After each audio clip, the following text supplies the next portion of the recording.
my name is Robert Tombari, and I'm a chemical biologist conducting research in the Olson lab at UC Davis.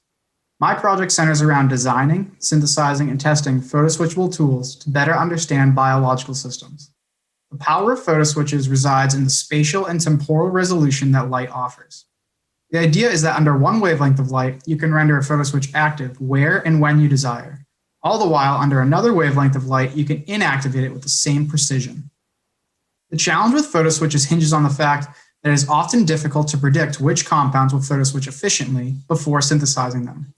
My team and I were able to successfully design two different photoswitchable scaffolds to which we could append various molecules of interest, all the while exhibiting ideal efficiency in their ability to photoisomerize. The method that I use to determine this ability of a compound to photoswitch utilizes proton NMR. During the experiment, I illuminate the samples under various wavelengths of light using a long fiber optic cable, which allows me to observe the extent to which the compounds photoisomerize in real time.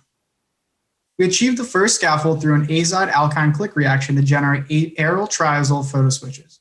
We were able to append many different azides to our alkyne scaffold, and the resulting photoswitches all exhibited wonderful photophysical properties, where they were able to achieve highly enriched E and Z isomeric states under 2 discrete wavelengths of light. This figure includes data from our NMR experiments with different wavelengths of light. At longer wavelengths, you can see that the E isomer is predominant in solution, while at shorter wavelengths, the Z isomer is favored. The second scaffold that I would like to share with you is an acyl-hydrazone modular photoswitch, where we synthesized a photoswitch with an aldehyde functional handle, to which we were able to append various groups of interest through simple chemistry. The resulting photoswitches are shown here and all exhibit highly enriched ratios of the E and Z isomers under discrete wavelengths of light.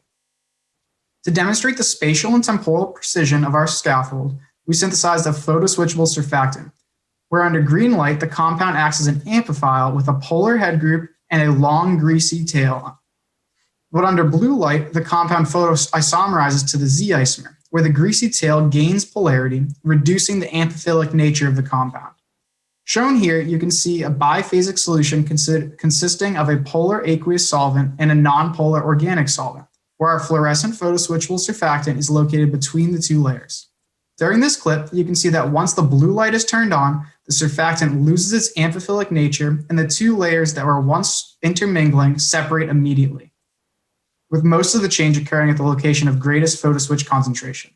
This demonstrates the spatial control of our photoswitch.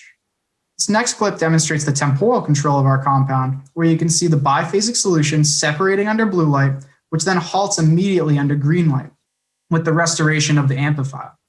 In conclusion, my team and I were able to develop novel scaffolds for photoswitchable tools with reliably efficient photophysical properties. I would like to thank all of my collaborators, as well as the ARCS Foundation, the NIH, and the UC Davis Chemical Biology Program for aid in these projects.